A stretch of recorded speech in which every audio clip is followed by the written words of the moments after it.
Dialysis के दौरान मुना बार बार खशक होता है और पानी पीने को दिल करता है, तो याद रखें ज्यादा पानी पीना इस मसले का महफूज हल नहीं, क्योंकि डायलिसिस के मरीजों के लिए फ्लूइड की पाबंदी बहुत जरूरी होती है।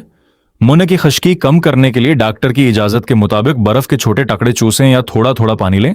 शुगर फ्री चिंगम या शुगर फ्री कैंडी इस्तेमाल करने से भी मुना में नमी बरकरार रखने में मदद मिल सकती है। अपने मुना को साफ रखें, नरम ब्रश करें, और अगर माउथ वॉश इस्तेमाल करें तो अल्कोहल फ्री माउथ वॉश का इंतखाब करें। होंठ खश्क हो तो लिप बाम लगाएं। साथ ही बहुत ज्यादा नमकीन, मसालेदार और कैफीन वाली चीजों से परहेज करें, क्योंकि ये प्यास और खश्की बढ़ा सकती हैं। अगर उसके बावजूद मुना बहुत ज्यादा खश्क रहता है तो अपने डॉक्टर से सलीवा सब्स्टिट्यूट या मुनासिब इलाज के बारे में मशूरा करें।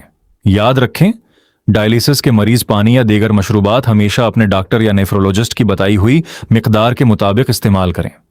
डायलिसिस से मुतालिक ऐसी मजीद मुफीद मालूमात के लिए रिनल लाइफ व्लॉग को फॉलो और सब्सक्राइब करें। वीडियो को शेयर करें और कमेंट में अपनी राय जरूर बताएं।